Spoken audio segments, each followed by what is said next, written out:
اعوذ باللہ من الشیطان الرجیم بسم اللہ الرحمن الرحیم یا ایہا النبی انا ارسلناک شاہدا ومبشرا ونذیرا وداعیا الی اللہ باذنہ وسراجا منیرا صدق اللہ العظیم وصدق رسولہ النبی الکریم الامین ونحن علی ذلک لمن الشاہدین والشاکرین والحمد للہ رب العالمین ان اللہ وملائکتہ یصلون علی النبی یا ایہا الذین آمنوا صلوا علیہ وسلموا تسلیما الصلاۃ والسلام علیک یا سیدی یا رسول اللہ وعلی آلک واصحابک یا سیدی یا نبی اللہ الصلاۃ والسلام علیک یا سیدی یا رحمۃ للعالمین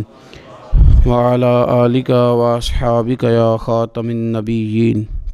تمام تعریفیں اللہ تعالیٰ جل شانہ کے لیے، درود و سلام نبی اکرم نور مجسم شفیع معظم آقا کل ختم رسول دانہ سبل احمد مجتبیٰ جناب حضرت محمد مصطفیٰ صلی اللہ تعالیٰ علیہ وسلم کی ذات والا صفات کے لیے حمد و صلوات کے بعد اللہ تبارک و تعالیٰ نے قرآن مجید برہان رشید میں ارشاد فرمایا کہ یا ایھا النبی انا ارسلناک شاہدا ومبشرا ونذیرا۔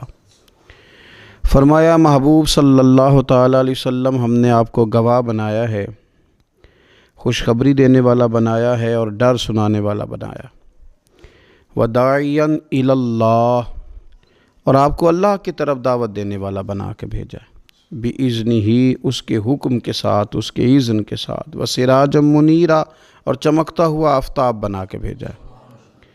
اے محبوب صلی اللہ تعالیٰ علیہ وسلم آپ کو داعی الی اللہ بنایا، اللہ کی جانب دعوت دینے والا بنا کے بھیجا ہے۔ نبی پاک صلی اللہ تعالیٰ علیہ وآلہ وسلم نے ہمیں اللہ کی جانب دعوت دی۔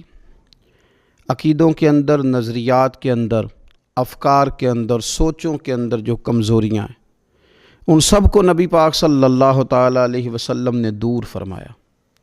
ہمیں رسول کائنات صلی اللہ تعالیٰ علیہ وسلم نے فکری طور پر، ذہنی طور پر، قلبی طور پر مضبوط کیا۔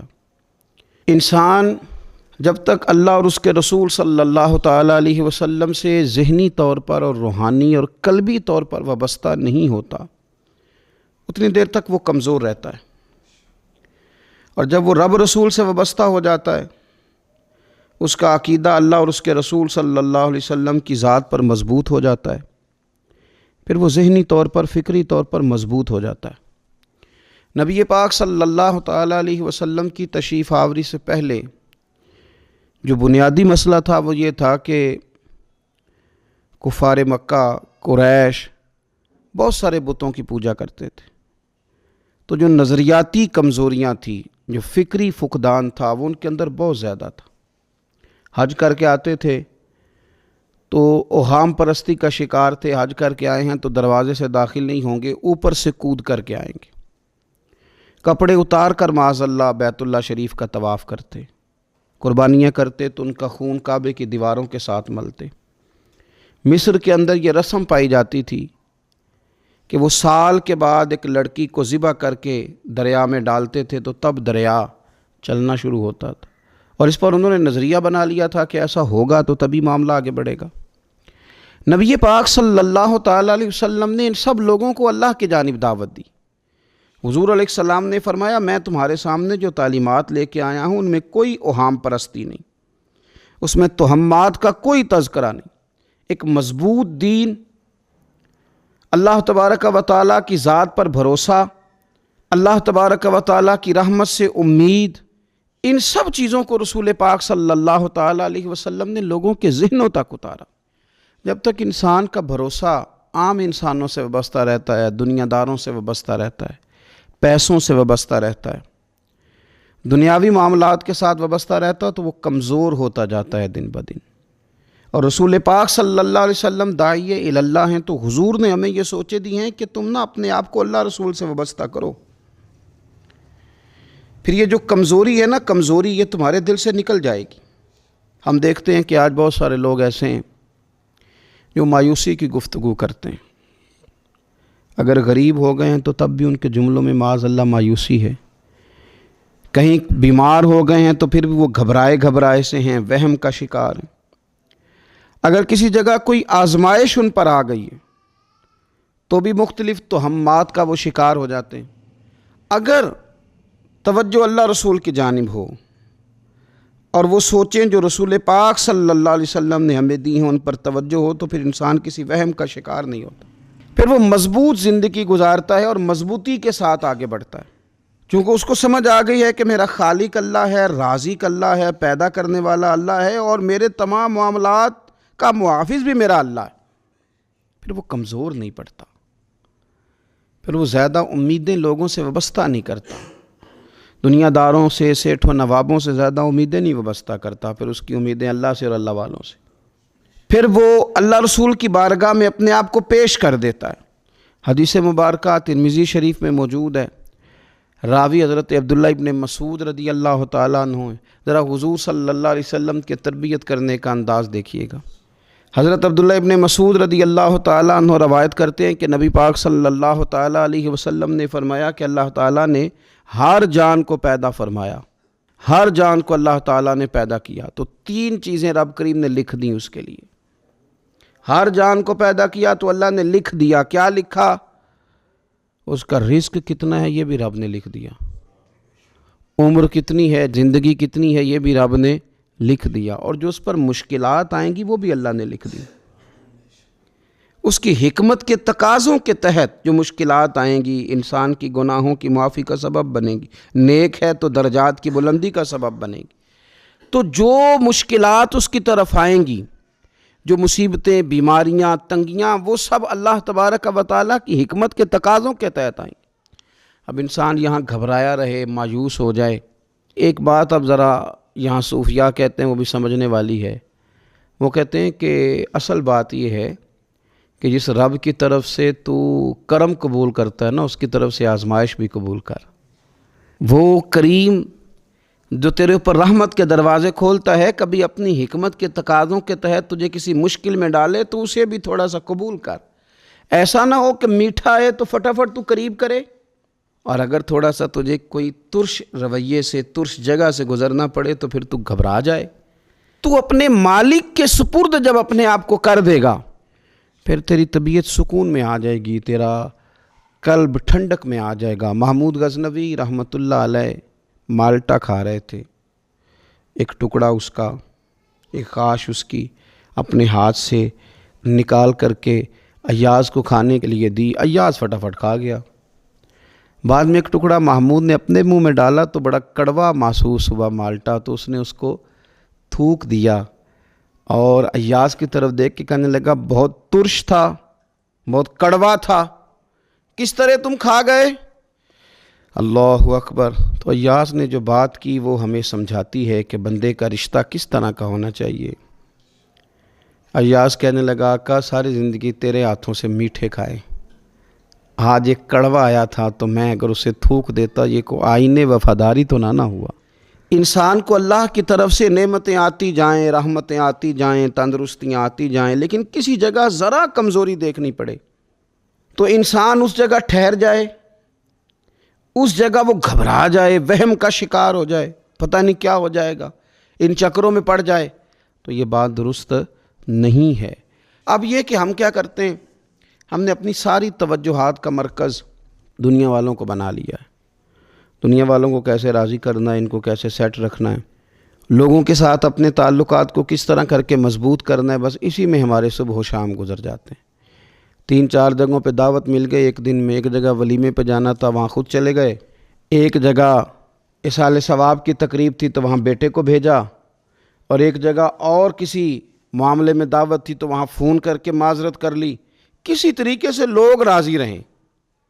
پھر کیا ہوتا ہے، پھر انسان کو یوں محسوس ہوتا ہے کہ اسے فٹ بال بنا لیا گیا۔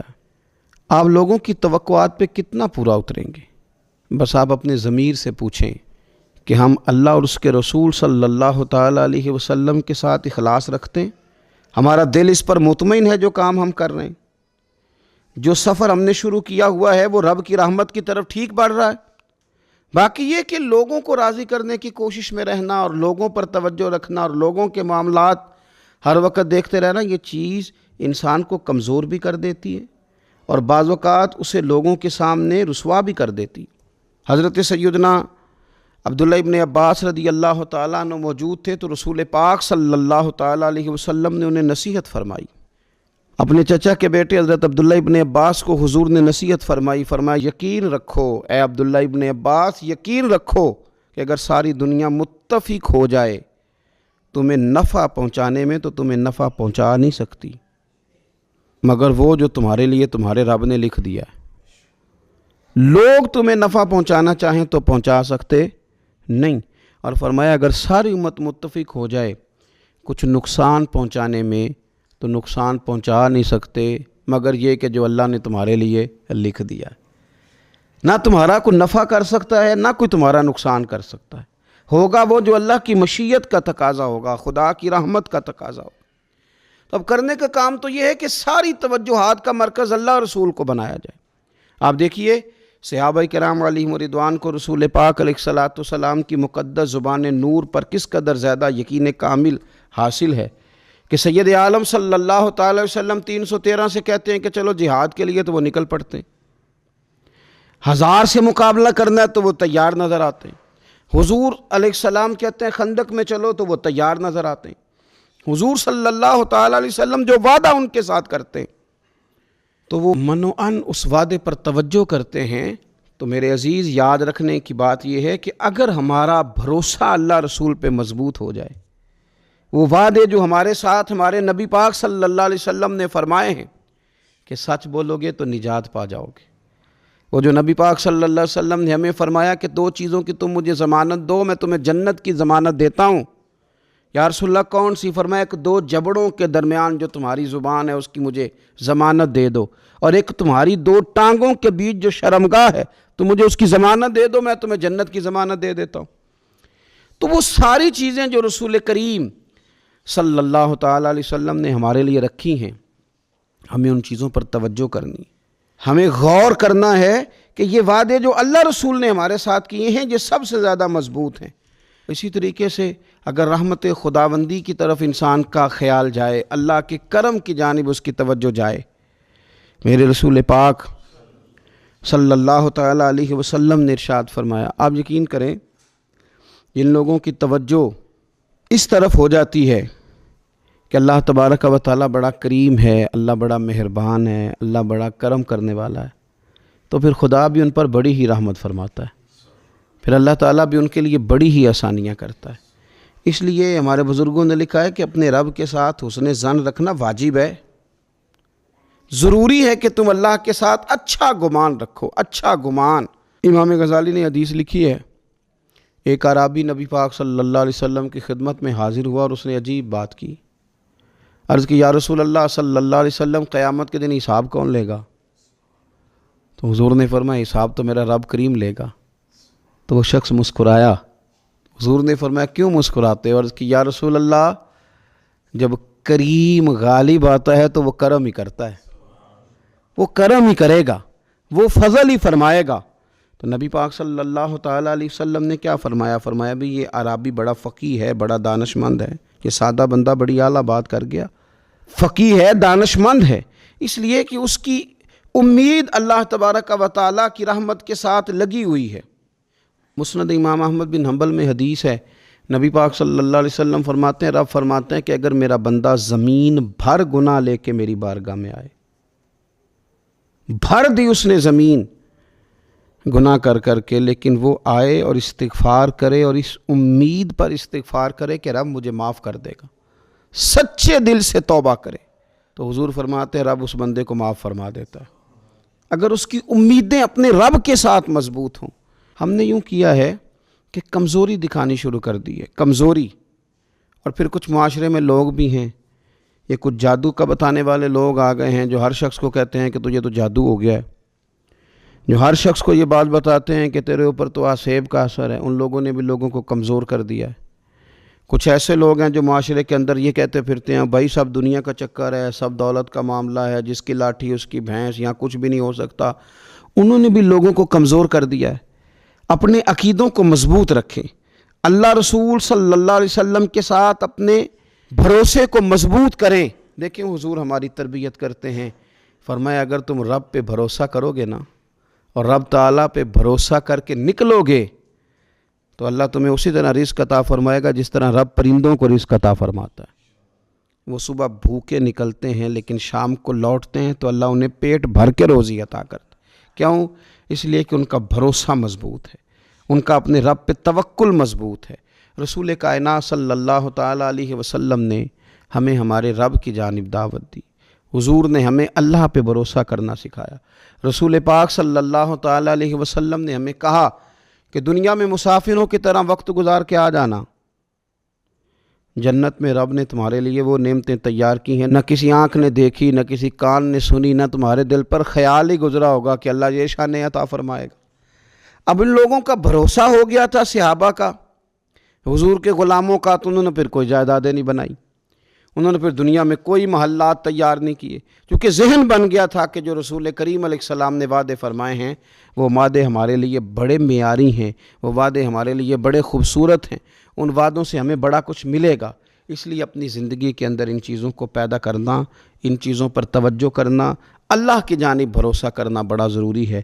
دعا ہے مالک کریم ہمیں رسول کریم صلی اللہ تعالیٰ علیہ وسلم کی بتائی ہوئی باتوں پر عمل کی توفیق دے، اور اللہ تعالیٰ ہماری آنے والی نسلوں کی امیدوں کو اپنی بارگاہ پر مضبوط کرے، یقین کامل کی دولت عطا کرے، توکل کی نعمت عطا فرمائے۔ آخر دعوانا ان الحمد للہ رب العالمین۔